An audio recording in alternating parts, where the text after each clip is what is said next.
Welcome back. Happy Monday. Yeah. Hey, Cadaver crew.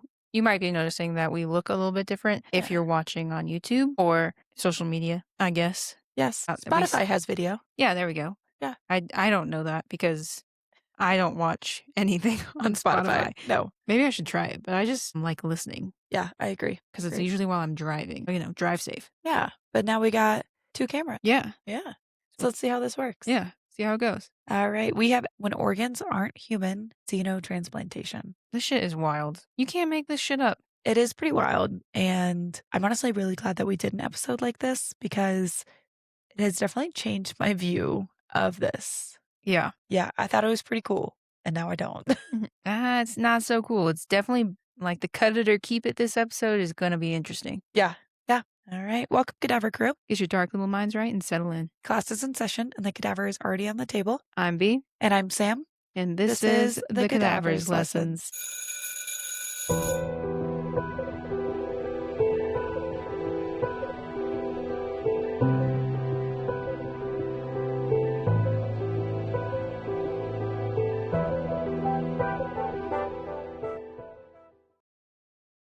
So we're back to part 2 of organ transplantation. Last week we did human to human organ transplantation. And this week we are doing animal to human xenotransplantation, which is still in the early stages of research, though it has been going on since, off the top of my head, I read 1960s. Yeah, there was some experimentation before that, but Yeah. I mean, if you're talking about the meds for any type of immunoresponse, that's not going to happen until 60s, 70s. Yeah. Yeah. And so it's been going on for a while. There's a ton of ethical questions around it. So I think you're going to find that's going to be a main theme of today's episode. But let's get started with a vitals check. Yeah. I think we're doing okay. Yeah. We're still behind in Always. everything, in Everything. life, in general. Yes. But I think we're making it. Yeah. It's Mother's Day. Yeah, mothers, you Yeah. go. Yeah. Yeah. Yeah. We watched a lot of softball today. It's wild. Yeah. It's been a good, the SEC tournament was crazy. Yeah. ACC tournament, Virginia Tech beating Duke, wild. But then Virginia Tech losing to Florida State. Yes. Yeah. I mean, I would have been happy if it was Florida State and Duke in the championship of the ACC, but I pull for both of those and it would have been heartbreaking to see either one of them lose. So I'm still happy one of them pulled through. Yeah. I don't think there's not really been a significant bad. I was very sleep deprived this week. We have a shift at work that's a 2 to 11. It's my least favorite shift. I would rather work a straight up overnight shift than work a 2 to 11. Me too. Yes. And it was busy as frick every single night. And I don't think I got home before 1 a.m. from a single shift. And on my last shift, I didn't leave until 2 a.m. Yikes. Yeah. Yeah. I say that was my bad for this week. Yeah, for sure. Yeah. This is a bad that turned into a good. The dog, one of our dogs, Yes. threw up all over our rug, and I am determined to save the rug. Okay, let's backstory though. The dog threw up all over the rug when he got diagnosed with chemo, Well, that dog, when he got diagnosed with and cancer. then our other dog, our female dog, threw Yes. up on it twice. And so multiple times I've been like, I'm just throwing this rug away. Yeah. And then we're like, no, rugs are expensive. Bring it back. Bring it back, and then get that steam cleaner out. Well, last time, steam cleaner broke, so we got nothing. Nothing. And dog puked on it again, and I feel bad for her. But at the same time, I'm like, why on the carpet? There's Yeah. hardwood Our house is all right hardwood. there. Yeah. And I will clean it up. Yes. But on the carpet, so I got to go buy like a nice little splurge for me, I guess, because this is what you get excited about as when an you're adult. 30 something years old. Yes. And you're like, gosh, I just need the best steam cleaner I can find. So I run to Home Depot and I'm like, give me this Shark. And this is not an ad. This is not an ad, but it was so good. But it's so good. It's so good. Maybe they can sponsor us. Sponsor us, Shark. Yeah. You know, our dogs vomit all the time. Yeah, we use so- your products all the time. Vacuum, steam cleaner, we're on it. Yes. Yes. Yeah, no, it's absolutely disgusting when you see what comes out of that carpet and you realize your kid's just been playing on it. Yeah. It really makes you think twice about the cleanliness of your home. Yes. Yeah, I think that's a bad that turns into a good. I agree. As far as ER moments this week, I'm actually so glad I waited on this because then I had another patient that adds to the story so well. So about a week and a half ago, I had a patient come in, presents with I think the chief complaint that triage had put her in as was sore throat. And I go up, she is unable to swallow her secretions. Like she's spitting them into a bag. She can barely open her mouth for me to get any view of what's going on. And she had just had this tongue biopsy done. And she was telling me that everything got so much worse after the tongue biopsy. So she had been having issues with swelling of her parotid glands for months. And then she was also having something weird going on with her tongue that I don't remember off the top of my head. So they did this tongue biopsy, and the next day she woke up, like overnight, she woke up realizing like how swollen everything was. And then in the morning she couldn't swallow her secretions. So she comes to the ER. I have never seen a Ludwig's, as I call it. Some people call it Ludwig's case before. But for those that aren't familiar, it's a bacterial infection most of the time of the essentially throat and like submental, like underneath the tongue area that rapidly expands and then causes the airway to essentially close off. Yes, Ugh. it's terrifying. It's absolutely terrifying. So I've never seen a Ludwig's in real life. But I walk out of that room and I was like, I'm going to get my attending right the fuck now. And I go grab him and I'm like, get up, come on, you're coming with me. And he was like, can I wait till she comes back here? And I'm like, no, No, no, like, no, come on. no. And so she's not swallowing her secretions, but like she's oxygenating appropriately on room air. She has normal phonation. She's still breathing okay. So we're trying to avoid intubating her. I order the steroids, I order the antibiotics, I order the CT scan, and they don't call it a true Ludwig's. And we're all thinking, let's just get this woman to the ICU, right? Like with steroids and meds, it should go down. Well, I went to admit to the ICU to an ICU doc I'd never worked with before that I'm not a fan of. And He doesn't listen to this podcast. I hope so. I doubt it. But somebody I'd never even heard of before. And he's like, if she's not swallowing her secretions, she needs to be intubated. And I'm like, well, just come to bedside and see her first, right? Just come to Yeah. bedside and see her. And he comes down and he agrees, like, I'm not sure if she needs to be intubated. But we all essentially made the decision she does need to be intubated. She's not swallowing her secretions. And so we ended up doing what we call like an emergent surgical airway, which we did not have to turn surgical. But at the bedside is the ER doc, the ICU doctor, and trauma surgery and anesthesiology. So essentially we were going to try to do a normal intubation, and then if not, an endotracheal intubation. And then if not, we were converting to a trach.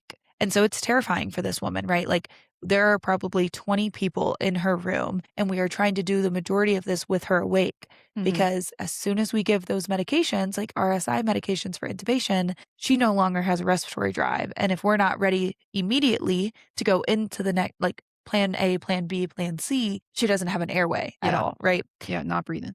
Thank God my attending doctor did the intubation because of how difficult of a case it was. And he got it first try. He absolutely crushed it, but crazy case. So then a week later, there's like a otherwise healthy 20, 30, somewhere in there year old male. And the chief complaint is flu-like symptoms and sore throat. So I walk my way up to triage and I walk up and I see him spitting into a bag. And you're like, not again. Not again. Not again. And I'm like, what's going on? And he's like, the right side of my throat just hurts so bad. And he's kind of struggling to talk because of pain and his phonation is off. And I'm nervous. Like I'm nervous, mainly because I just had this case, right? And he has significant trismus, so he can't open up his mouth. So I can't see anything for the airway. Way more significant trismus than my first case. And so I go get my attending and I'm like, before I did that, I said, I know this is going to be painful for you, but I need to know, can you swallow water or can you not? And so I went and got him a cup of water and I'm like, no matter how painful this is, I need you to swallow it. The first woman we did this, she choked on it, like aspirated, came right back up. This guy, he got it down painfully, but he got it down. I said, okay, we at least got some time. Thank goodness. So I go grab my attending. I'm like, I really don't think this one's Ludwig's. There's no mass underneath the tongue. There's no submental tenderness.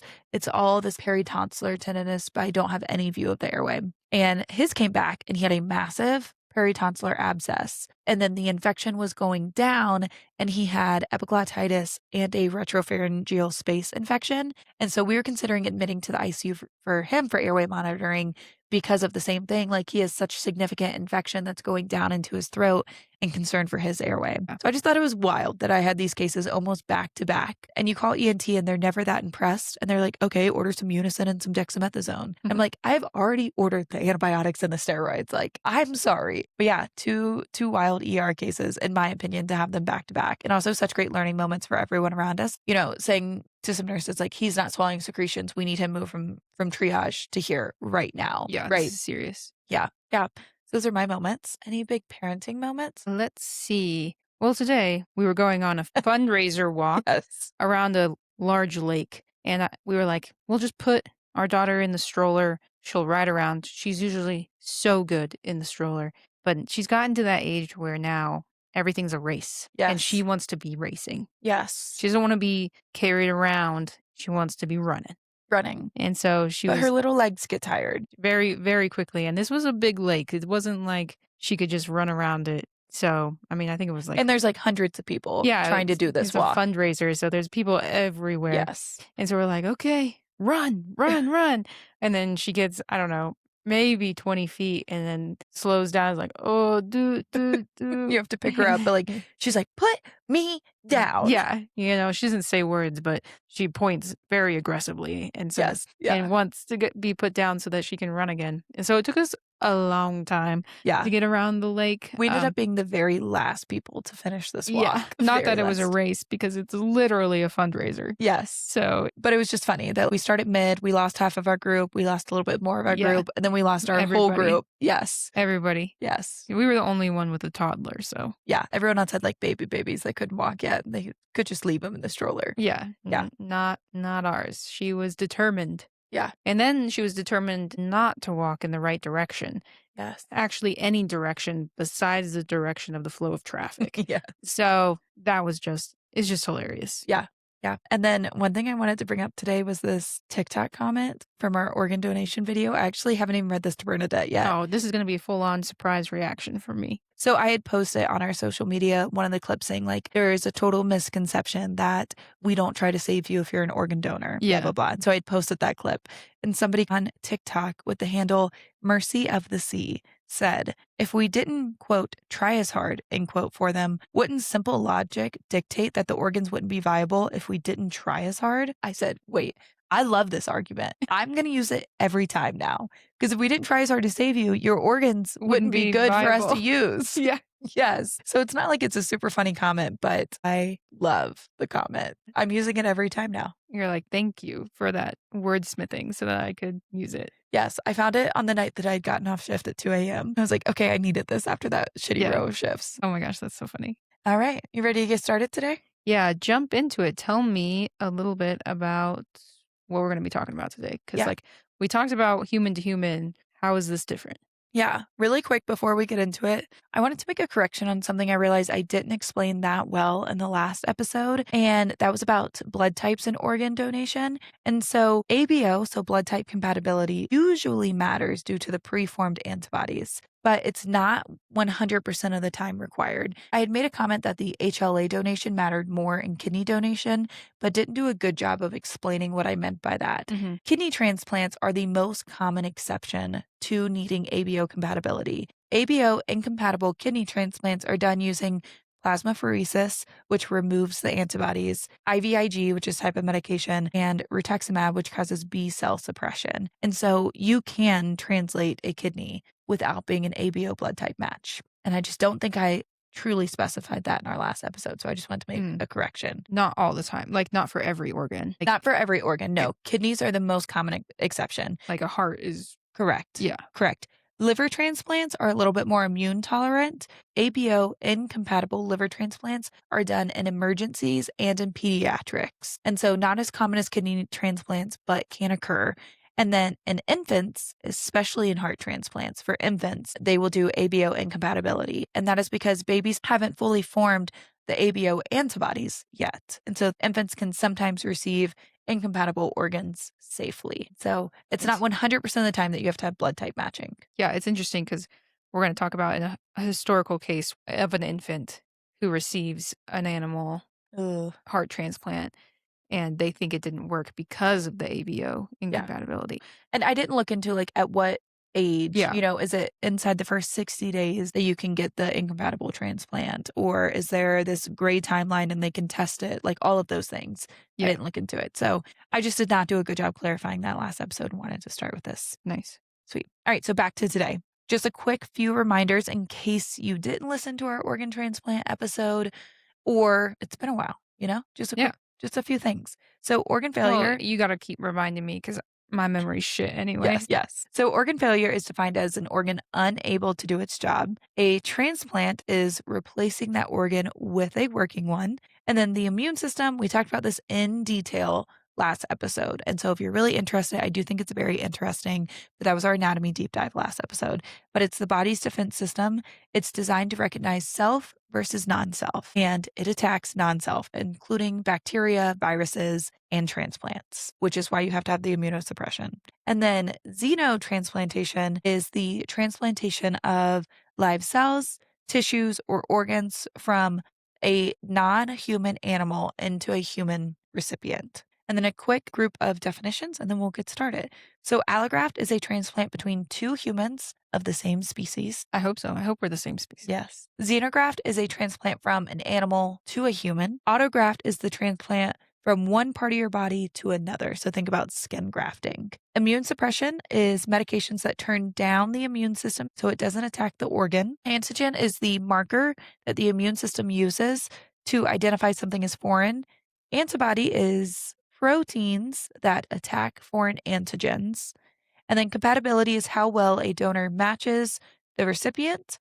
And zoonosis or xenozoonosis is disease that can spread from animals to humans, which I don't know if you get into it in the history side. We're going to get into it on my side. Obviously, when we start talking about moving organs from another species into humans, there's a whole new set of viruses, bacteria, all the things that come with that. Yeah, I touched on it a bit, but I'm glad you touched on it.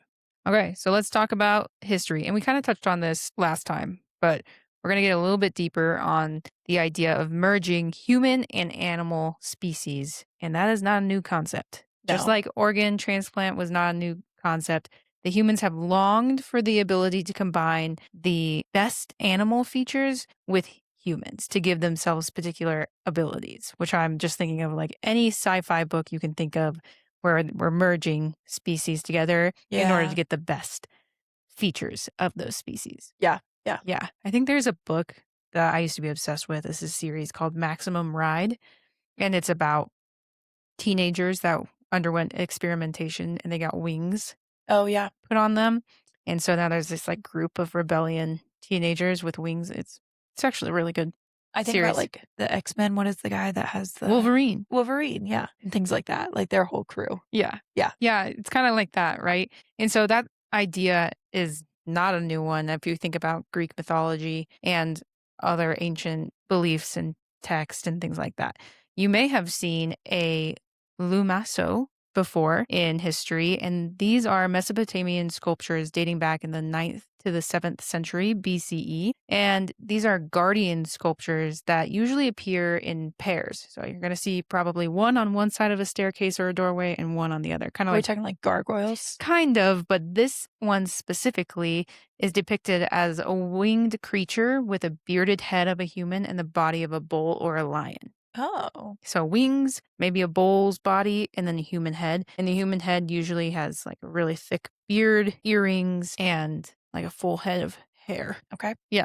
And so each animal represents different characteristics. For example, the bull would represent strength, wings would represent freedom, and human head would represent intelligence, even though I can't say it for everybody. Not for everybody. No, because this human head that they depicted on here. So that is where we kind of start to see some of the artifacts of the idea that people were interested in combining species. Also in Greek mythology, there's the story of Daedalus and Icarus, and this reflects a greater interest in animal features. Isn't this the story of the sun that flew too close to the sun? Yes. Okay. Okay. Exactly. And so, little background, if you're not familiar with the story, is Daedalus, who was a brilliant architect, sculptor, and inventor, built actually the labyrinth in which the Minotaur was kept for King Minos of Crete. So if you don't remember that story, you're gonna have to look that one up because I didn't research. I didn't do that part. I didn't do that part. But the king essentially turns against Daedalus and imprisons him. And while he's imprisoned, he secretly makes wings for himself and his son Icarus to escape to Sicily. So they got to fly across the ocean to Mhm. Sicily. And essentially, just classic dad son moment. He's like, hey, don't fly too high. You're going to get too close to the sun and it could damage the wings. So just Don't. stay level. Fly high enough to be above the sea, but not so high that you ruin the wings and then fall. And naturally, the sun said, forget it. I'm flying high. And ended up flew too close to the sun and the wax holding the feathers melted, and he fell into the sea and drowned. Classic Greek mythology. It's This always a sad ending. sad ending, Yeah. and it comes with a lesson. And that lesson is a cautionary tale against hubris, overreaching ambition, and the dangers of ignoring wise counsel. And overall, that a balanced life avoids both reckless risks, flying too high, and excessive caution, flying too low. So you Mhm. want to find that middle ground, right? And so that's just a fun little story. Greek mythology, Mhm. fun little story, I guess Never fun. you could say. That ended up being a cautionary tale, but it shows the interest of being able to use animal features in order to enhance humans to accomplish a goal. Yeah. Now let's snap back to reality for a second. Snap back to reality. Oh, it goes. Gravity. Yep, there we go.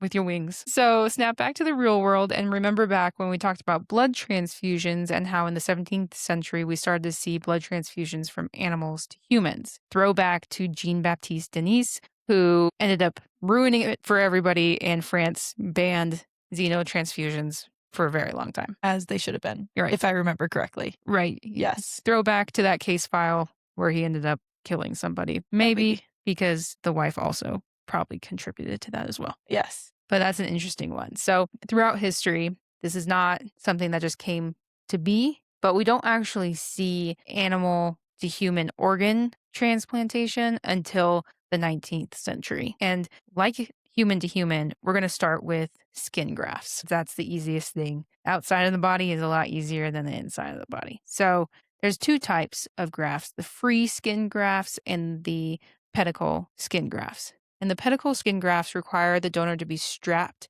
immobile to the patient for several days so that the graft could be vascularized by the recipient. You think they were using leeches? I mean, I'm sure they were using leeches as well. Yes. But also think about trying to strap a sheep down long enough for this to happen. Oh, wait, the whole animal had to be strapped to the patient. Right, because the animal has to be alive. Oh, man, I thought we had already cut the skin off of the animal and we were just strapping that piece of the skin down. No, I don't think so. The donor to be strapped yeah, I think you're right. Yeah. If it was just the skin, they wouldn't need to be strapped immobile. Yeah.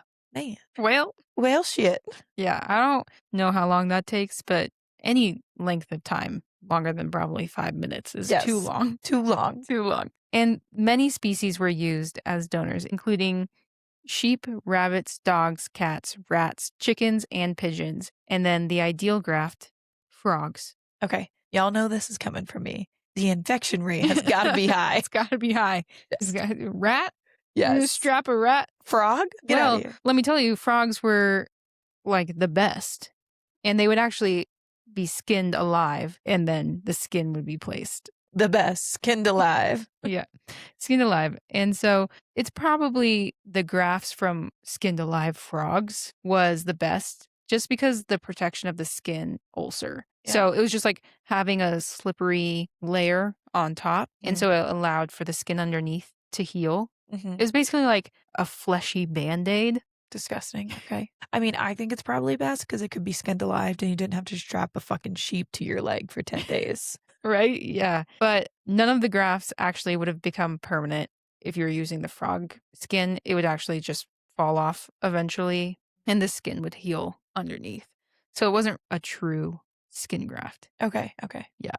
It was more like how we use fish skin for healing properties now. Right. Okay. Yeah. I think that's what they were getting at, but I'm sure it was grotesque when it occurred. Besides skin, the closest thing we get to an organ transplant was in 1838 when a cornea was transplanted from a pig. Yes. Yeah. Yes. Interestingly enough, the first human-to-human transplant did not happen until 1905. So the cornea was the first ever. The pig cornea was the first ever cornea transplant.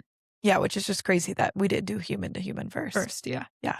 Right? And we'll have to do an episode specific on eye procedures in general because it gets way far deep into the weeds. And so I didn't go into it any more than that because we'll have to do a whole new episode on it. I mean, you could do a whole episode just on cataract surgery. Yeah. And how it's changed over the years. Yeah.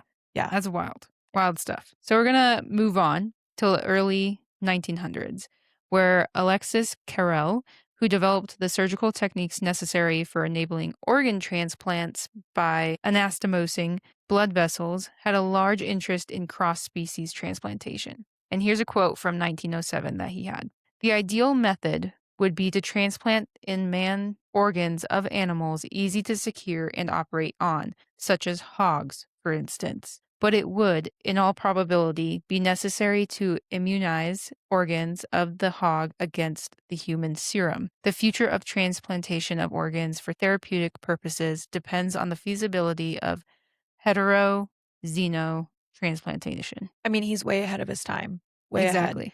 But I also hope someone looked at him and said, "You're weird AF for wanting to do this." Yeah, right. Like, that's weird to Yeah, think about. it is weird, especially when you realize how unethical it is. Also, it's like, can we focus on the human to human? Because human to human is not happening. No, no. So, can we focus on just same species first? But I don't think they just don't understand, like, how to keep organs going, like, Yeah. they don't have.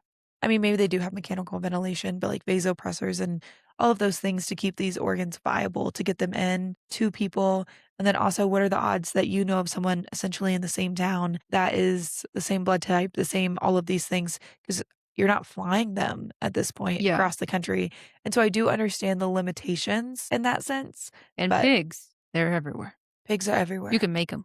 Yeah. So, they're easy to get a hold of. Yes. Yeah. So then we jump to Sergei Vernov, a Russian scientist working in Paris, developed the concept of transplanting cells that produce a hormone in which the recipient was deficient. So, hormone replacement therapy. Specifically, he focused on being able to give older men their zest for life back, Why is it always about the men? whatever that means. Yeah. Okay, they I produce sperm for their whole life, they're fine. Yes. So, he essentially created the Viagra of the 1920s by get your mind right. I'm not ready. Get your mind right.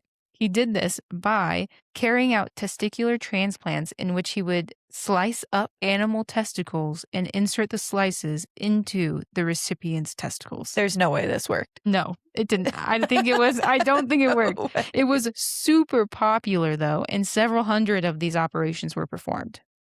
Wow. There's actually probably no benefit No, at all, no chance. except maybe psychological. That's exactly what it Just is. straight up And placebo. imagine a bunch of men running around being like, I'm about to make a really inappropriate comment. Like, I got a horse dick now. Cause they weren't using anatomically correct terms. Like, I have horse testicle and my testicles, Yeah. but they're like running around stoked about this. Yes. Yeah. And there were reports of remarkable rejuvenation and increased energy. I call BS. I call Yeah. the placebo effect. Yeah, for sure. For sure. Yes. It probably hurt their entire, it probably did not help anything. No chance that didn't get infected. I'm Yeah. sorry. Nasty. Nasty. Disgusting. In the United States, Dr. John Brinkley took up the practice of using glandular tissue to produce hormones. He chose to use goats, though, Mm. because a local farmer had told him once of the sexual potency of a goat. Oh, He said, that guy, he knows what he's talking about. he knows what he's talking about. So we are going to use goats. We're going to use goat. This did not go well for him, and he was driven out of business by the American Medical Association. Okay, so we drive this guy out of business and not the other people that were doing shitty things around this time. This guy was like those snake oil salesmen. Oh. So he was like backdoor kind of being like, hey man, I got what you need. I got what you need. Just a little snip surgery and you'll be on your way with some goat testicle. It's nasty. It's nasty. It's nasty. But this is where this started. We need a pause in the story. Y'all, we went to this really historic place for my birthday a few years ago. My goodness. And I love oysters and I love Rockefeller oysters. And I don't get them often. Most of the time, or on a coast, I just get steamed oysters. And I had seen what I thought those were Rockefeller oysters on the menu. And so I ordered them while Bernadette was in the bathroom. And they come out and I'm like, these are not fucking Rockefeller oysters. And Bernie looks at the menu and I had ordered Rocky Mountain oysters. Yep. Which, if you don't know, are a really popular thing to eat in the mountain region. Yep.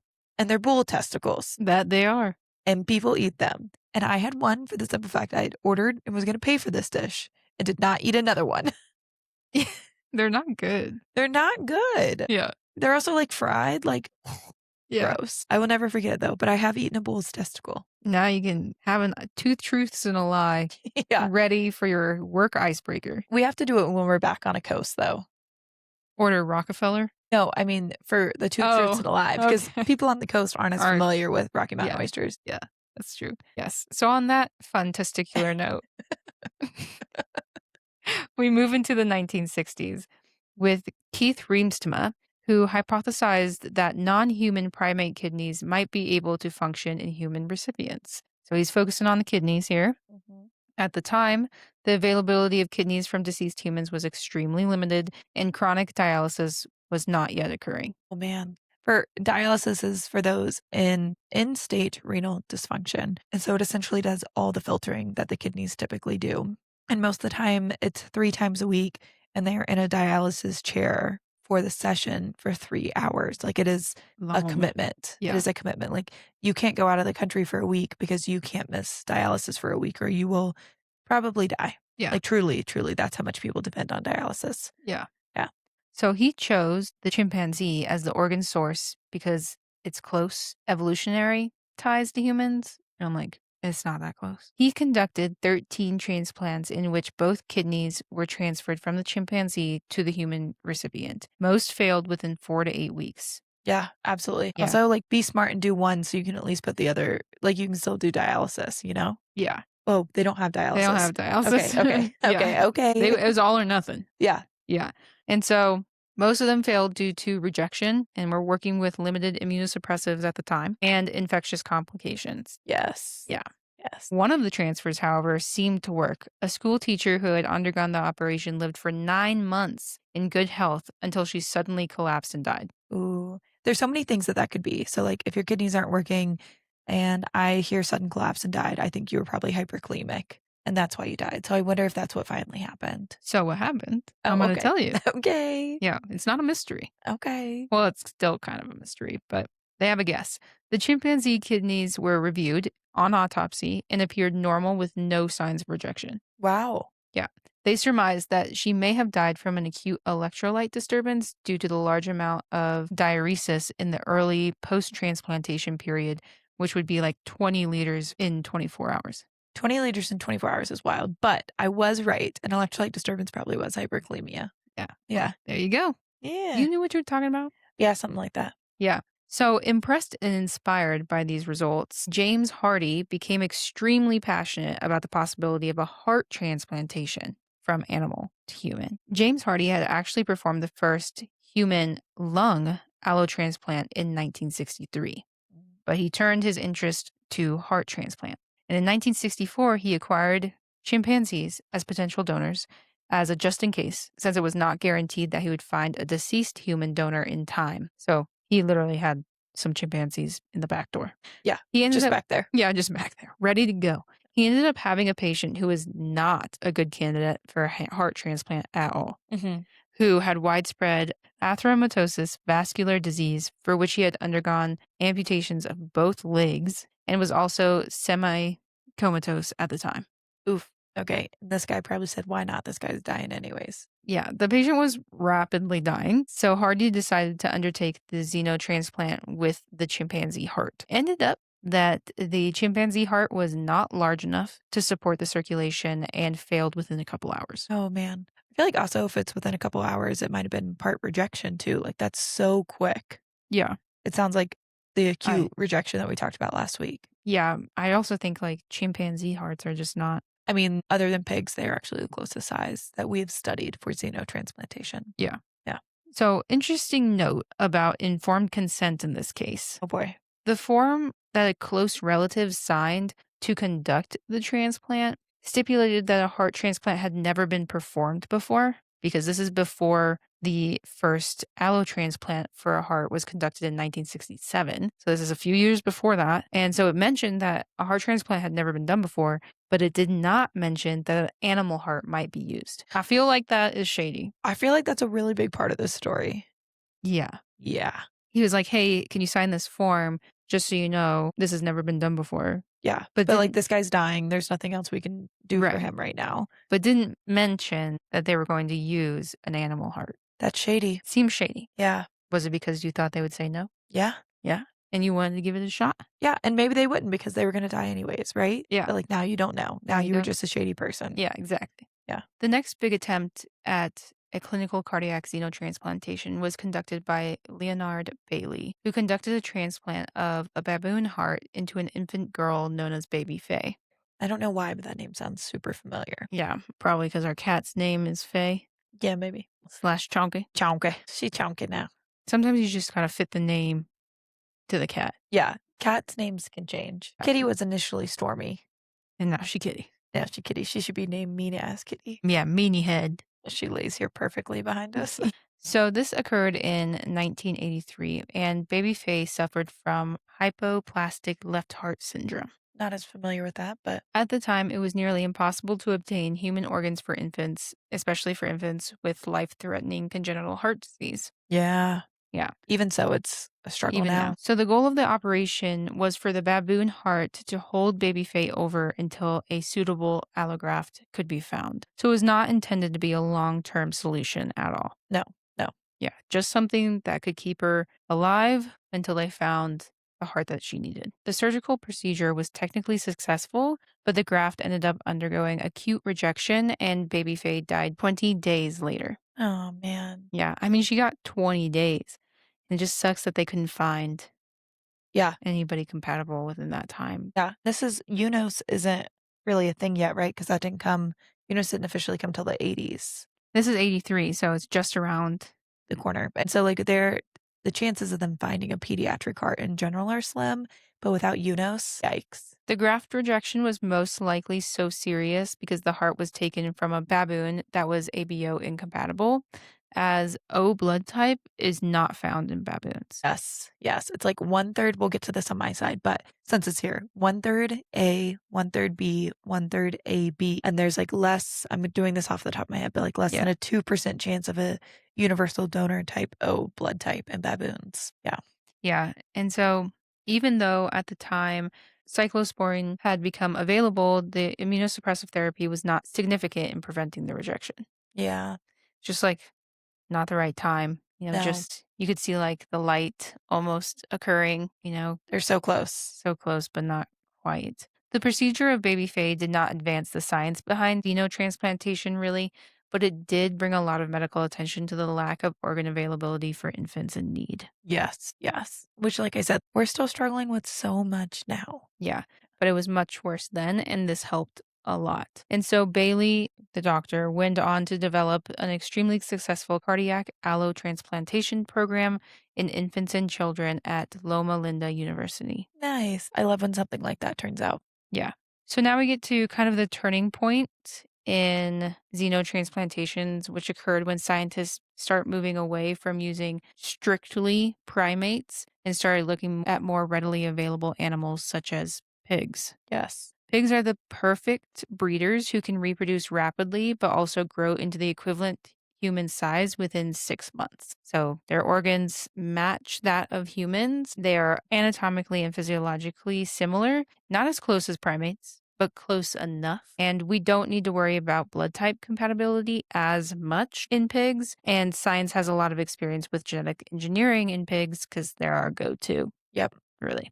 So we know a lot about them, which allows us to manipulate that a little bit more, which you're going to talk about more. There's also a lower risk of transfer of infection, and overall public opinion is more in favor of using pigs rather than primate organs. Yes, which we're going to talk about on my side, but Yeah. yeah. And so then we get into the first transplant of a non genetically modified pig's heart, lungs, and kidneys into a human, which was conducted in Sanapur, Assam in 1996, but was not announced to the medical community until a year later. Oh, why'd they hide it? This shit is weird. I'm going Yeah. to give you a little overview, but we're going to talk more about it, especially this one In the case surgeon file? in the case file. Okay. Yeah. Why do you hide it for a year? Yeah, so the recipient's name was Pernod Saikia, a 32-year-old man who was terminally ill. He ended up dying of multiple infections shortly after the operation, and the doctors who performed the surgery, Dunny Ram Barra, Jonathan Hao Kai Sheng, and C.S. James, claimed that the patient had failed to respond to conventional surgery and that the patient's family did consent to the procedure. Now, right after they come out to and say, "Hey, we did this thing." Year ago. All three men were arrested on January 9th, 1997 for a violation of the Transplant of Human Organs and Tissue Act of 1994. Yeah, like, especially if you're donating from animals, like, there's a ton of legal around that. Not enough, which we'll get to, but Yeah. a ton. You can't just do these transplants behind closed doors. The cardiothoracic surgeon, Dr. Barua, was called a mad scientist, and the procedure was dubbed a hoax. Like, they never did it? Right. But we're going to talk more about this Dr. Barua and his many procedures in our case file this week. And we're going to figure out what this is really about. Yeah, interesting. Because like, we have the patient's name and, their age at the time. So there we have stuff to look at. Yeah. So this is just the surface, but we're going to get into it more. Okay, interesting. Yeah. So that's kind of where I end my side of things. And because I know you're going to get into a little bit more of what happens nowadays in some of the cases or Yeah. some of the operations that have occurred more recently. Yeah, so medicine today, we talked a lot about how there's a huge shortage of organ donations to the need for organ transplants each year in the United States alone. And so, just to give people an idea, heart failure kills 4 times as many people as HIV and 3 times as many people as breast cancer. And the single most effective treatment for heart failure is transplantation. Yeah. Yes, but we have that large gap in human to human organ donations. The demand for organs far outstrips the supply. And so this has kind of brought us to what's next? How are we going to fix this? And that brings us to xenotransplantation to try to bridge the organ shortage. It's currently very experimental, and we're going to talk a lot about that. But what makes xenotransplantation possible? And it is CRISPR gene editing. And so that's going to be our anatomy deep dive today. And hopefully, I didn't get too deep into this. CRISPR is very complex. Hopefully, we brought it down a notch so that I could understand and that you guys can understand. I remember in like middle school, high school, when CRISPR really started becoming a thing, being so excited about it, and it was all the talk. And then you hear about it now, but not nearly as much as No. you used to hear about it. It used to be all the rage. All the It was rage. the solution for anything and everything, Yes. right? MS, any kind of Yeah, they just thought it disease. was They going to just be thought it was going to be like the one size fits all solution for most of the very horrible things that we see. yeah. Yeah. Yeah. And so, I feel like we could do a whole episode just on CRISPR, but let's talk about it today. So, CRISPR is clustered, regularly interspaced, short palindromic repeats, aka I'm CRISPR. I'm glad that they came up with such a fun acronym because Yes. nobody is remembering that shit. Nobody's remembering that. I No. can vaguely tell you what it is and just Gene be like, editing. yeah, Yeah. gene editing, Yeah. CRISPR, got it. Yes. Whatever the fuck that was, I don't know what No. that is. I realized as I was writing these notes that I've never actually looked into what does CRISPR stand for. Because it's Never. not like it's No. not needed. No, You don't need to absolutely know. not. You don't No. need to know what it stands for. Think of CRISPR as molecular scissors plus a GPS system for DNA. So imagine you can open DNA like a Word document on your computer.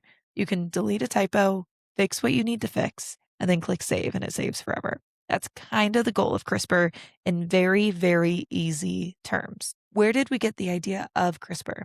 We actually got it from bacteria. So bacteria use CRISPR in their own way to recognize and cut invading viral DNA. And that's where we got this whole idea and realized it was possible.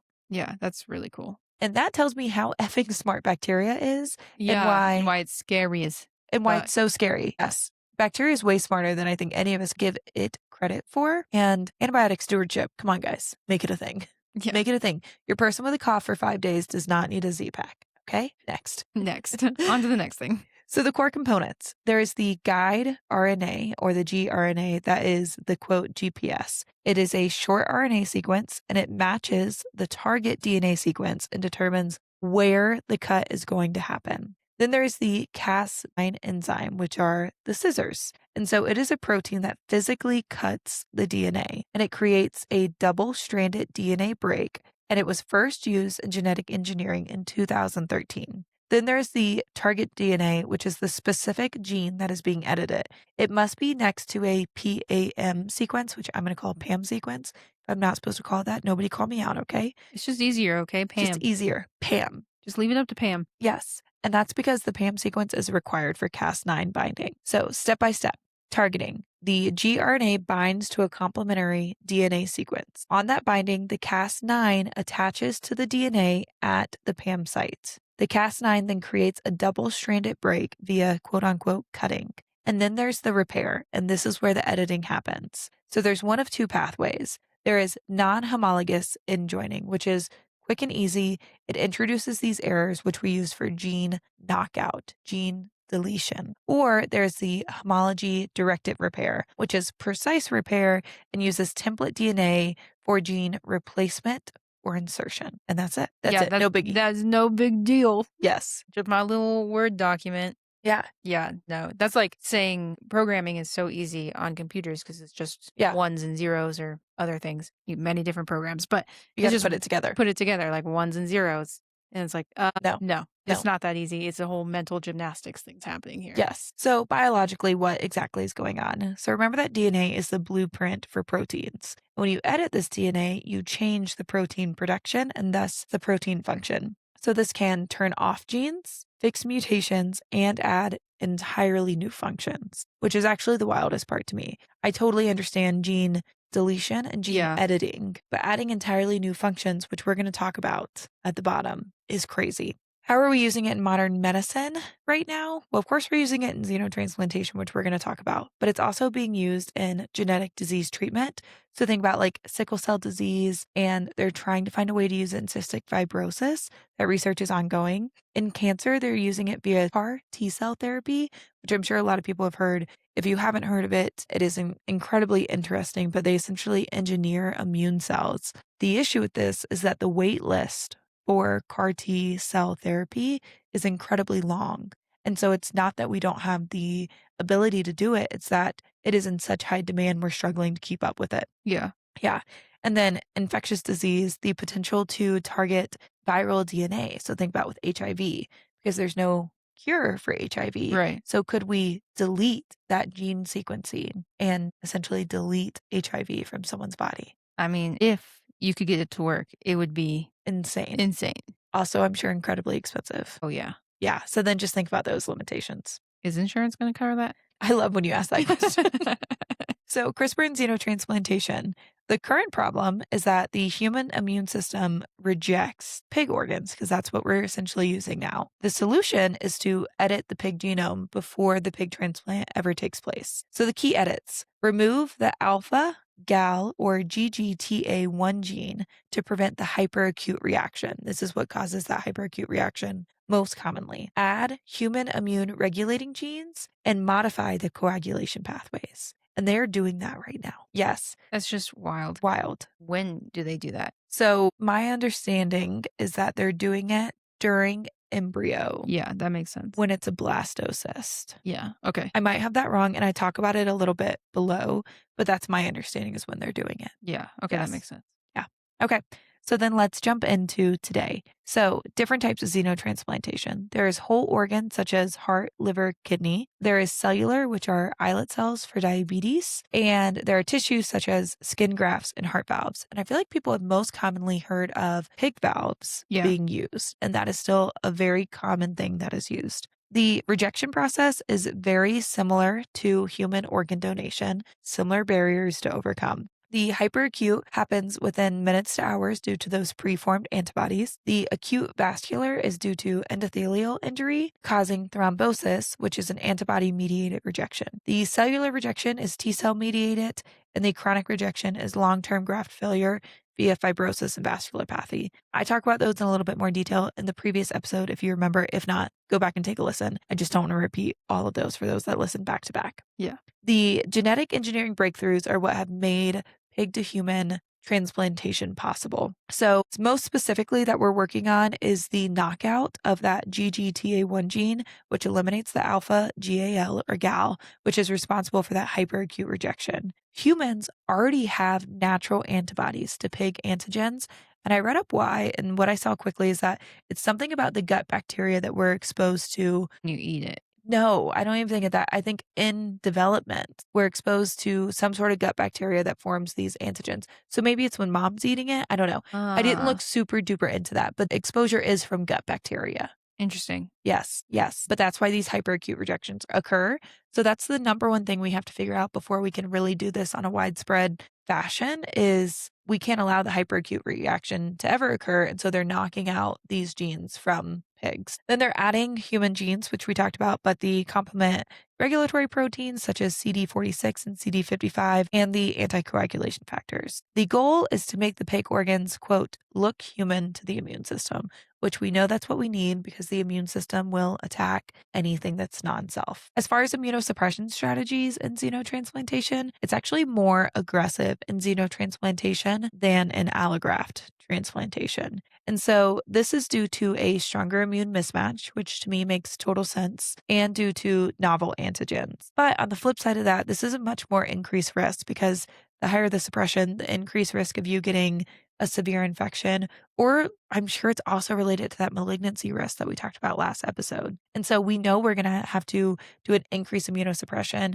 which we talked about in the last episode, trying to figure out how we get people off of lifelong immunosuppression. And so we are solving one problem to create or worsen another problem. But I'm sure for some people, they would say, sure, I'll Worth go it. on. Yes, I'll go on those meds for the rest of my life if I have a rest of my life. Exactly. Yeah, but it includes very similar to allograft transplantations in humans, the calcineurin inhibitors such as tacrolimus, steroids, and then there's currently an experimental immunosuppression called a co-stimulation blockade, which is anti-CD40 antibodies, which is becoming key in xenotransplantation. So we're going to see that play more and more of a role. Part of the question that we're having with xenotransplantation is this a bridge program or is this a long-term solution? Yes. And so what do I mean by that? We have been able to find that the heart, liver, and kidney are able to support life for, quote, prolonged periods. We'll get into what that kind of means down in the bottom. But is it prolonged enough that they can live with this transplant for the rest of their life? Or is this a bridge to transplantation, meaning it allows these patients to recover enough of their end organ function, right? To recover enough of that end organ function to await allograft transplantation in a more clinically stable state. And that more clinically stable state has been shown to have improved chances of survival when they do the allograft transplantation. And so that's something we're still trying to figure out. And this research is still pretty new, and especially with pigs, because initially we were using primates, as we talked about. And so is this a plan for 3 years or call it 6 months? Is this a plan for 6 months so that we can get your organs to recover a little bit, provide 6 months for you to last? Like you're already on the organ transplant list, right? Yeah. But until we can get you a heart, a lung, a kidney, whatever it is. How I'm reading it, it seems like it's going to go a little bit more that way. So it doesn't really solve our. It It prolongs prolongs. it prolongs people. Like, we still have an organ shortage. Yes. So unless you address that at some point, yes. it's still gonna be a problem. I agree. But like once again, if I was in the position of you have 30 days to live, is what we're assuming. You can get this transplant and get 6 months and we can try to get you off this organ transplant list. And you might be a better candidate at that point Yeah. because your organs have recovered. I think a lot of people would take that bet. Oh, But it definitely doesn't absolutely. fix a long-term problem. Yeah. No. For the heart specifically, they're pretty unsure if this could ever be destination therapy. And they're saying that they're going to need a lot more research in that. They don't think a pig heart is ever going to be able to survive. Substitute. Yes, long term. That's a great word. Substitute this long term. Yeah. Yeah. So let's talk about the donors. As we've already led on to, right now, the biggest donor that we are researching is pig/porcine. Same thing. The current research. Porcine? I know. Oh, I was like, no, I said that right. That was an awful joke. That was an awful joke, especially when we get down to the ethics autopsy of this. You're a shitty person. I already knew that, but carry on. Carry on. So I just want to make this very clear. Modern research right now, the organs are going from pig to primates, not human. There are some cases where we have gone straight from pig to humans, and we'll get into why these were approved.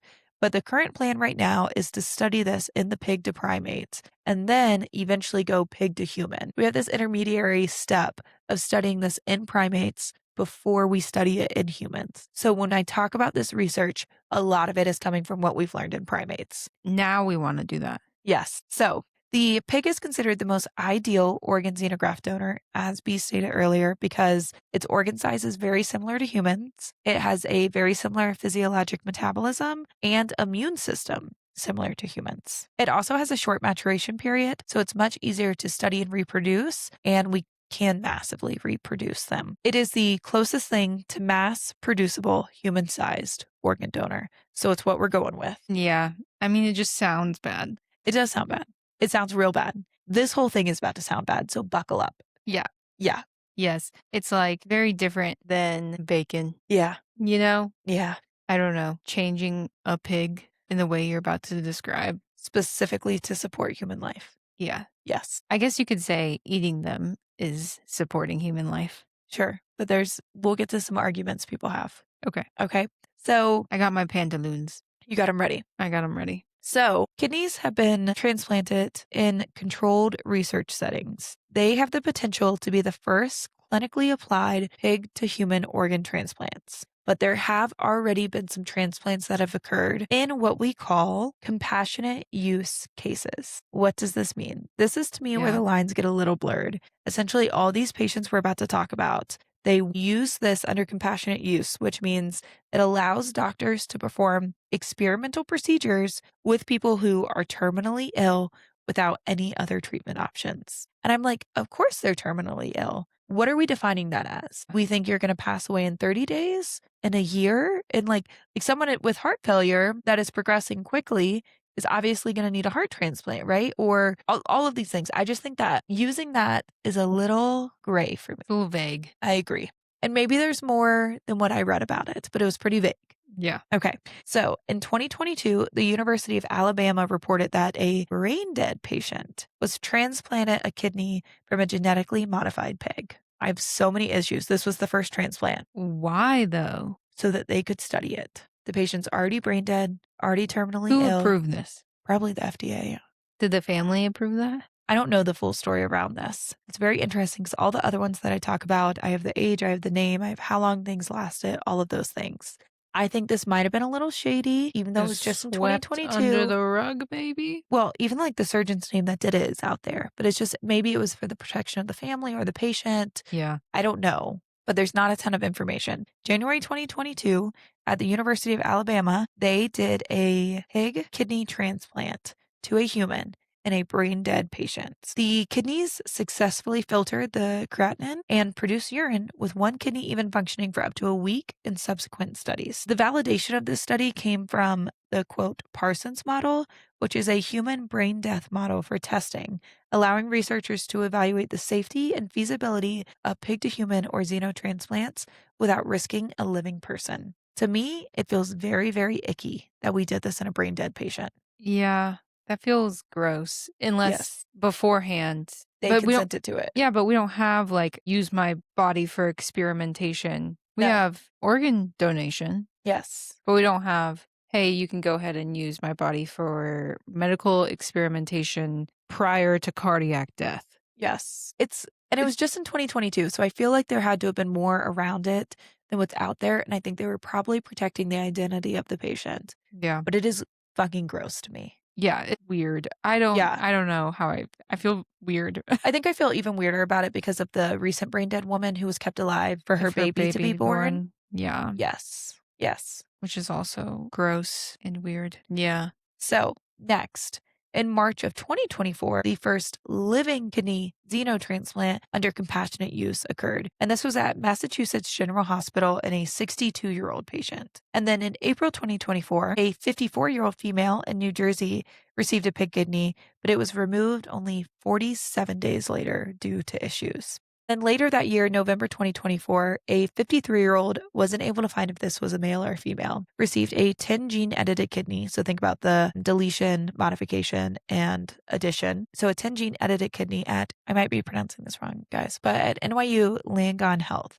She was discharged shortly after, and this was a key success in ongoing trials, proving that we could do the pig to human trials. In January 2025, at the Massachusetts General Hospital, they announced the second successful pig to human kidney. All of these were conducted under the quote expanded access from the FDA via compassionate use. So all of these patients were deemed terminally ill, and that's how they were able to do pig to human transplants without it being, quote, FDA approved yet. In the fall of 2025, the FDA approved clinical trials with living patients, not just under compassionate use anymore. I did not see where there was one done yet, not under compassionate use. Maybe there has, I just didn't find, but it seems that these were the last cases that I had seen. Interesting. Yeah. Interesting that you can, I mean, could be cool, but like life threatening, you're gonna die and then walked out of a hospital. Yeah, super cool. Super cool. Yeah.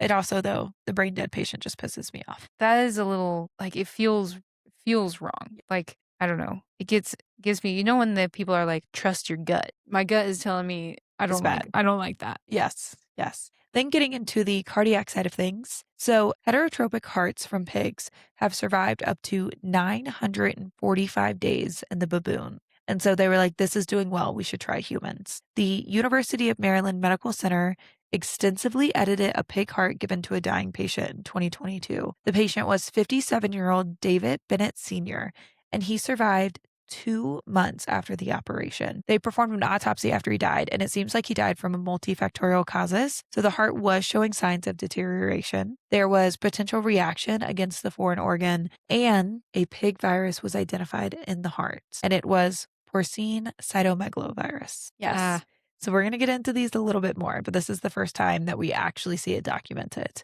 Then there was a Lawrence Fawcett who survived 6 weeks after his pig to human cardiac transplant, but he passed away in October of 2023. Both of these were also compassionate use and authorized by the FDA. Yeah.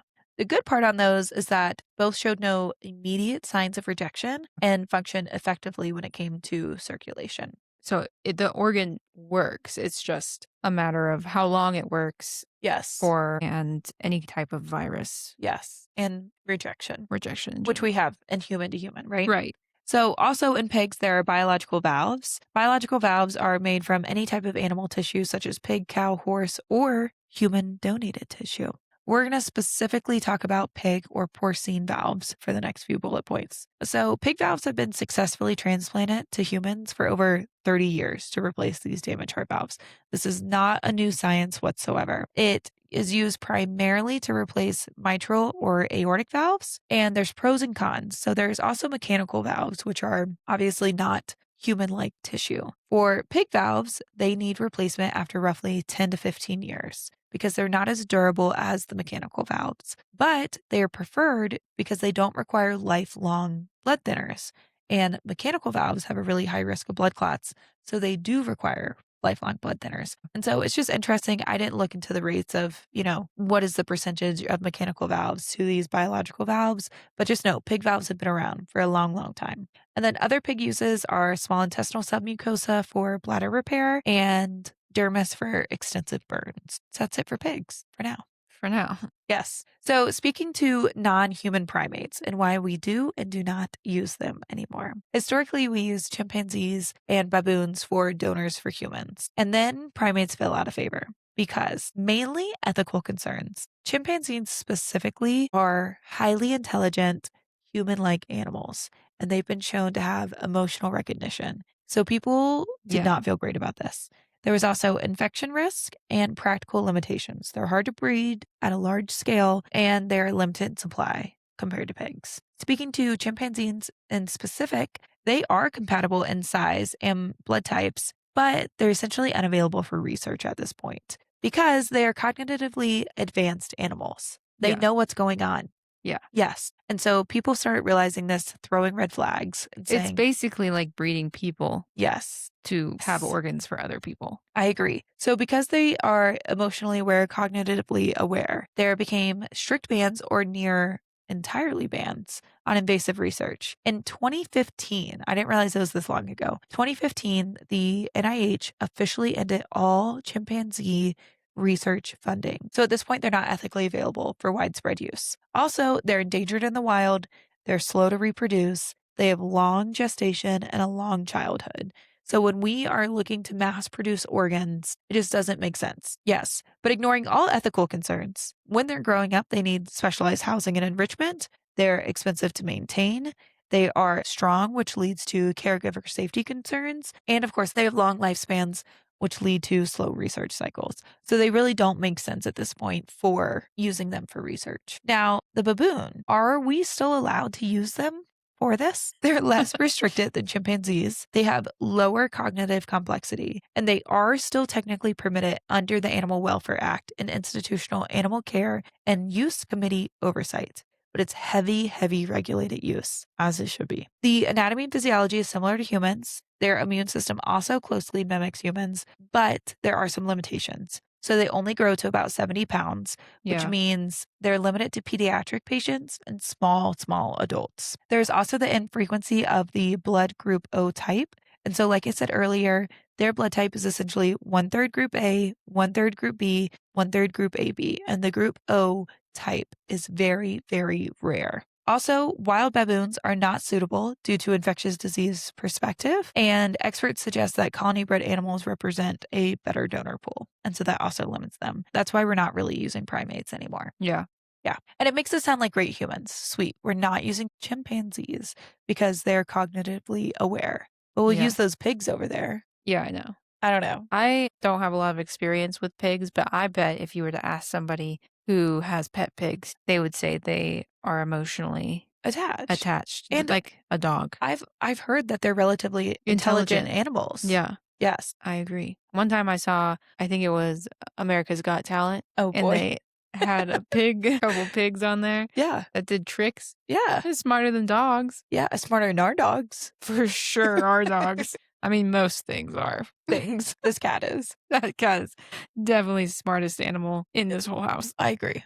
The next part of research that I think is really interesting, but I don't know, it seems to be decades out, is interspecies chimeras. And this is when xenotransplantation begins to blur into regenerative medicine. Chimeras are cells in an organism that are derived from two different zygotes, aka a single organism made up of cells from two different species. This is not a hybrid. It's not a mule where there's mixed DNA in every cell.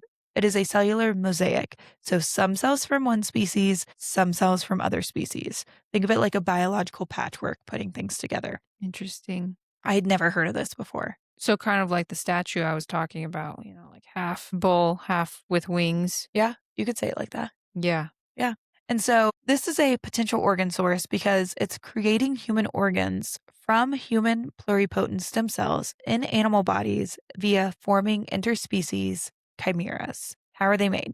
I know this sounds really advanced, so we're going to break it down for just a second. This is like on the Sci-Fi Channel. So how are they made? So they take an early embryo in the blastocyst stage, typically from an animal, think pig or a mouse, and they inject stem cells from another species, often pluripotent stem cells because these can become any tissue. They let the embryo develop and the injected cells integrate and contribute to the tissues. The goal of this is to grow human compatible organs in species that would otherwise not have those organs. So, example, when we insert these human cells, the human pancreas can grow inside of a pig. Okay. This is real. Yeah, that's okay. Yes. As you can imagine, this is proving to be incredibly difficult, and we'll need more advancement in stem cell research and regenerative medicine before we can really figure this out. Yeah, like how do you control which That's a big question. features you get and you don't get? Like, That's a big question. So that's one of the ethical concerns is what if the human cells go to the animal brains and then it increases understanding, cognition, emotions, like all of those things. yeah. That is totally, totally unethical. And we're literally changing the genetic makeup of these animals. And I get it, we're doing it with CRISPR too, but like this is to me is also kind of gross. Whoa. So you could just have like essentially a human brain in a pig. Well, that's not the goal. Because if we put a human Yeah. brain in a pig, they would be too cognitive and then it would be a huge ethical disaster. But They're you have wanting to to control it. yes. And I don't think they've really figured out how to control it yet. But the big goal is to grow like a pancreas. I don't know. Yeah. That seems, when you watch those horror movies and you're like, they're going too far. Yep. They're going too far. Something is going to turn very badly very soon. Yes. And then all of the pig humans end up murdering. Yeah. Yeah. Like this is what I'm feeling like is happening. It's kind of like Terminator, Yeah. but that's the more robot AI Yeah. route. Yeah. But Yeah. People are concerned about AI developing emotions, but what about the pigs? What about this? Yes. Because you could do it with anything. You could do it with like a rat. They have done it with a rat. Yeah. I believe I might have this backwards, but I think they've done mouse to rat growing organs and it's been successful. Yeah. Yeah. That's crazy. I have feelings, but I don't know what they are. They're Yeah. hard to identify. I need to go get our emotion chart from Our daughter's upstairs. emotion chart. And I need to start pointing out some emotions. Yes. We could always hang that right in the middle right here and be We like, could this just, is how I'm feeling right yeah, now. this is how I feel right now. This would be good for the ethic autopsy. Here's my Sad. sad, Worried. Angry. confused. Exactly. We got it covered. We're good. So last part of the modern medicine, and that is these xenozoonosis. The infections that can come from animals. Okay. I think I said it right the first time. Now I'm overthinking it. So in pigs, there are many potential viruses that can be removed via strict feeding conditions. But the porcine endogenous retroviruses, or PERVs, are unavoidable. It's probably supposed to be PERV, but it is PERV for me. So they have found that PERV A and PERV B can infect human cells, but it doesn't seem like PERV C is infecting human cells. And the potential harm to humans is unclear because we haven't been able to study this long term yet, but these are unavoidable. There's also the porcine cytomegalovirus, which the one guy died from, the porcine lymphotropic herpes virus, and hepatitis E virus. And so we are introducing New new viruses. Yes, that otherwise likely wouldn't transmit from Pig. animal to human. Isn't it hantavirus that is typically only present in, have you heard of this hantavirus Yes, outbreak? on the cruise Yeah. ship. Isn't it hantavirus that's typically only in animals? Probably. Okay, so hantavirus is primarily transmitted to humans from rodents when fresh contaminated droppings, urine, or saliva are stirred up in the air. Ew. Yeah. In the US, hantavirus is not spread between humans. However, the Andes virus strain in South America can be spread between people. Okay, well, that's terrifying. I didn't want to know that much about that. Well, now I'm scared. Now I'm scared. Okay. Okay. Well, that's for another day. Yes, that's for a whole another day. We'll bring that one in when we have some answers. Okay. Yeah, when we figure out. I mean, they know what it is. Okay, I don't need to know any more right now. Next. So in primates and baboons, which we're obviously not using as much anymore, but they also came with their own risks, and that was herpes and retroviruses, but these could be screened for and eliminated from the donor pool. There was also Toxoplasma gondii, Mycobacterium tuberculosis, encephalomyocarditis virus, things like monkeypox, simian, hemorrhagic fever virus. Sounds bad enough. I don't need to know what it is. I don't ever want it. Things that are less likely to be transmitted are like lymphocytic choriomeningitis virus, GI parasites, and GI bacterial pathogens. But on top of the just getting the virus or whatever it is from the transplant, there then becomes the concern of transmission through the human population because viruses are really smart, the same as bacteria are, and they're going to find a way once they're in the human body to replicate and become infectious. Yeah. I mean, that's how HIV Yeah, exactly. came to be. So imagine if all of these things, they can change when they get into the human body. Right. And it could be another massive outbreak of something. And so they are trying to reduce this by controlling donor animal vendor source, screening tests, sterile procedures, and donor autopsy for tissues and blood. So after the animal's dead, they do an autopsy and see what was present, which I think is the perfect thing to lean us into the ethics autopsy. So I'll start with the first one.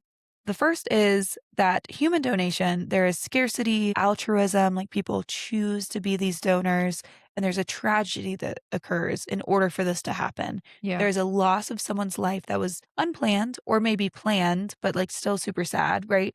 Planned isn't the right word, maybe expected, Expected, yeah. but still super sad. But in xenotransplantation, it's this industrial production model, Yeah.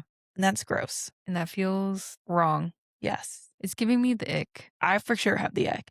I was telling B that before this episode, I hadn't really put much thought into it. Yeah. But after learning all about it and learning like what we're doing, eek. Yeah. It feels like a slippery slope. It does. It does. Yeah. There's also the slope of animal experimentation. So like we are experimenting on animals, right? Yep. And we chose not to experiment on chimpanzees because they are too cognitively aware and have emotions and all of these things. But then that makes it okay to experiment on pigs. Yep. I don't know. There is also no international legal regulations for pig to human transplants. So on the black market, Yes. we can be getting some. And it wouldn't be illegal. I mean, the illegal part might be doing the human surgery, right? Right. But the pig to human, like the pig part, there's no regulation. Yeah, the organ itself. Yes. Yes. You could be going to go get a black market kidney transplant, as we talked about in our case file, and be like, "Oh, I'm getting one from a human." And then they'd be like, "Just kidding. We just pulled this from the pig out Mhm. back, Mhm. and we're gonna give it to you." Yeah. And you didn't know. Like, how would you wouldn't know Yeah. if they give you a pig one versus a human. No. No, it's a black market. Get out of here. Yeah. Yeah. Then there's the question of genetic redesign. How much modification is acceptable? At what point do we say we have done too much in these pigs? Like they're not even close to where they genetically started at. We have crossed the line because I don't think people are going to. They're Yeah. going to figure out the xenotransplantation is going to work and they're going to keep going. They're going to say, we need more. We need to do better. We need this to be a permanent therapy versus just a bridge therapy. Oh, yeah. All I can think about is just, like, all of the horror movies that are coming that could come from something like this. Like, somebody do a Netflix limited series on On xenotransplantation. xenotransplantation because, yeah, Yeah. I don't know. I mean, I don't know the answer, and I don't think there is a good answer No. either way, choosing not to go this route and not use it as a solution, that's a really tough decision Yeah. to kinda just say, "Hey, this could be a viable option, but we're not gonna pursue it, and we're not gonna have the option to save so many people's lives Yeah. because of that." Like, that's a tough decision, but also the decision to basically farm Yes. pigs, genetically modified pigs, in order to just use them for their organs. Because also, it's not like, when you go hunting and people are using Every part of the every animal. part of the animal. Once the pig is genetically modified, you can't use that as a food source. I assume not. I mean, half the time we don't even want to eat meat if it's not. They already do slightly modify Foods. foods, Mhm. in animals. But could you imagine if it was genetically modified in some of this newer fashion that you were talking about? I don't think you could use that. I don't know. I don't know. Yeah, I read and I did not verify, so I apologize if this is wrong. But I did read that the pig valves initially came from pigs that were being used for like agriculture and for food consumption. And then when they were killed for food consumption, they were pulling these pig valves. Maybe this makes me seem like unfair or shady or a word I can't think of right now, but it feels better to me that the pig was being used for food and then a heart valve that was never gonna be used, they found a way to use it, right? Versus Yeah. these pigs, like, being specifically grown for this. Yeah. Yeah, there's also, of course, the death of the animal when we harvest these organs. Yeah. So not only are we growing them, but we're gonna harvest everything from them and kill them. Right. Yes. Then there's the I mean, this episode will turn you into a vegetarian yes. in a second. Yes. Then there's the question of the welfare of animals when they're bred for xenotransplantation. And so they are born and raised in sterile, laboratory like conditions. Yeah, I mean, usually when they're farm raised for food sources, we try to think of them being like free range, kind of, enjoying their lives Until they die. until they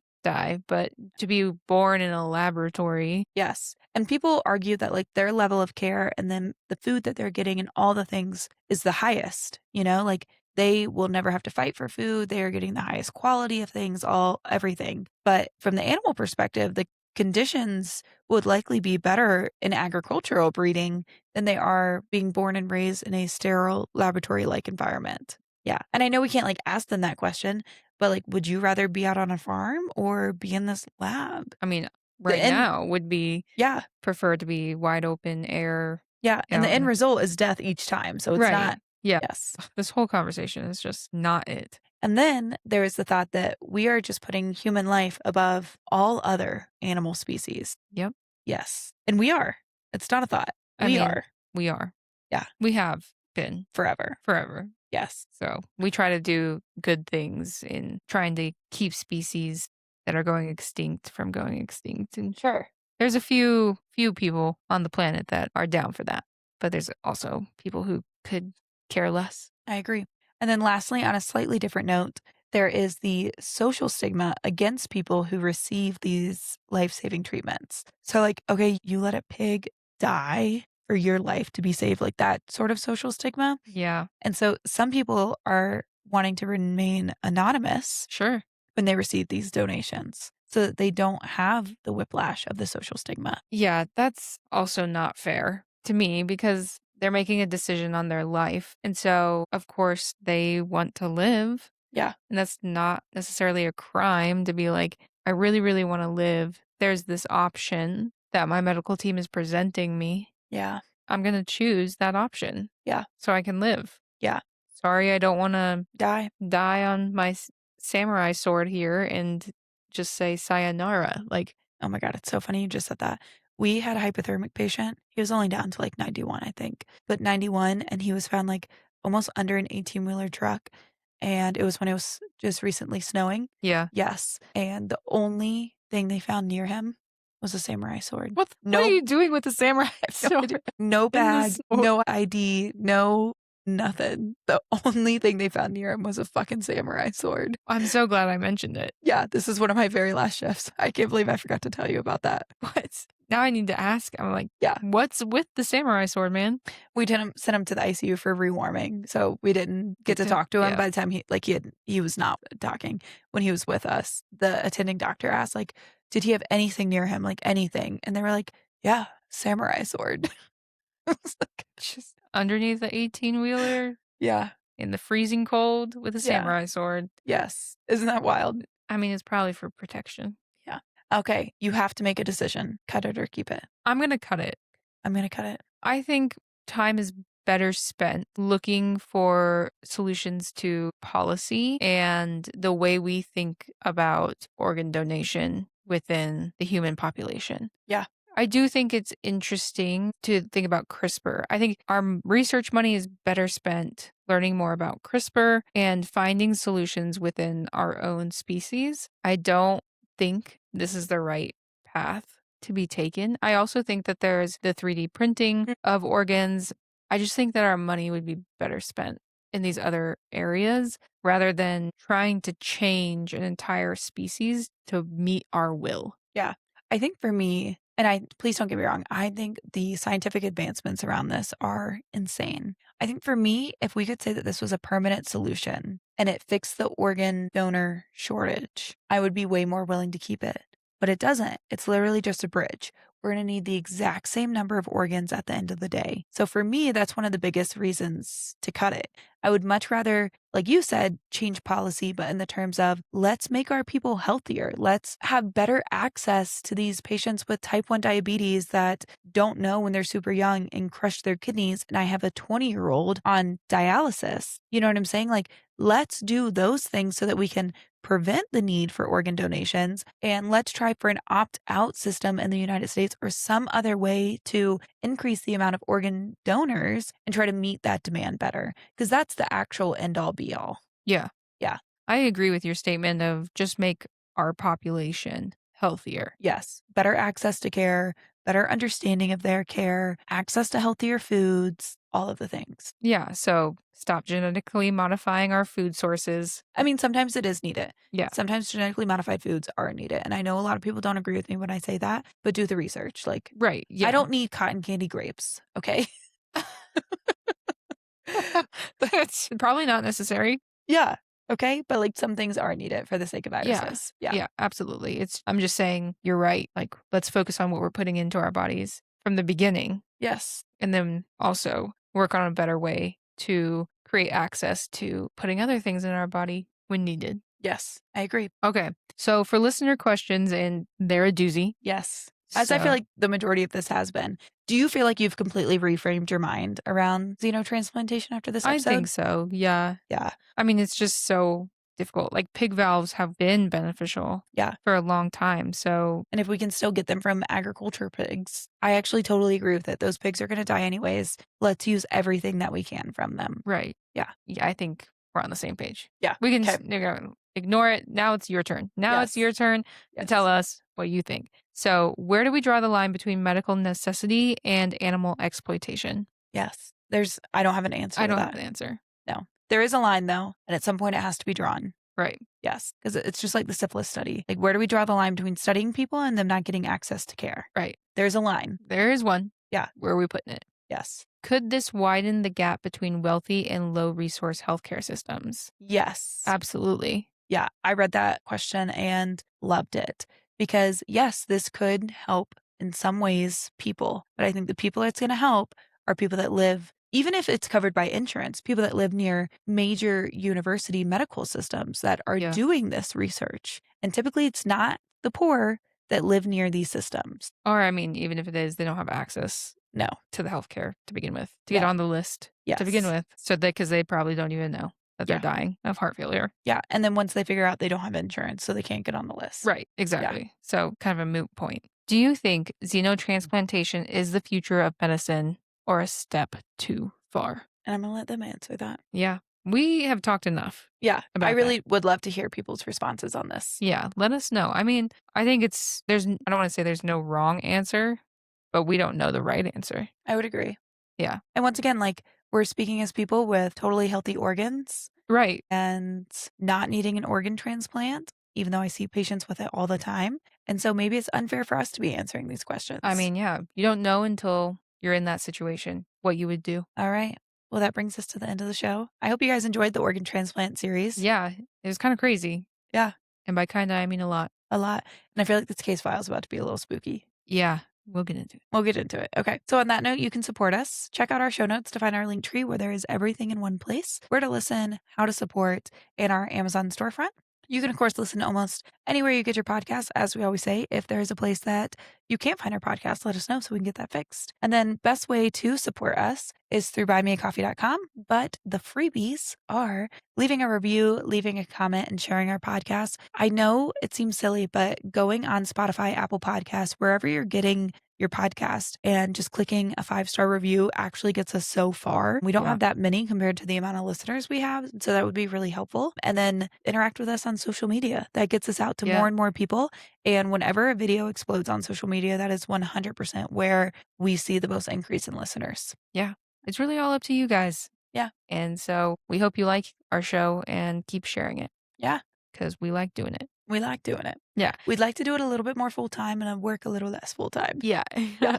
Exactly. And if you have an idea for a case or case file, go ahead and DM us on social media. And if you have a story, maybe about xenotransplantation, Yeah. I don't know, and you would like us to share that on the podcast, go ahead and DM us as well. And hopefully we can put together a little bonus episode of fun Question mark. stories. Yeah. Yeah. Eventually we'll make that episode. Eventually we're going to have time to do all the things we want to do with this podcast. Yeah. But if you guys have ideas, we want to know about them. Yeah. Next episode is this case file that we've been alluding to. Yes. So you'll get more of that on Friday. And on that note, let's get out of here. Yeah. Class is dismissed. Stay safe. Stay curious. And don't try this at home. Unless you own a bone saw. No.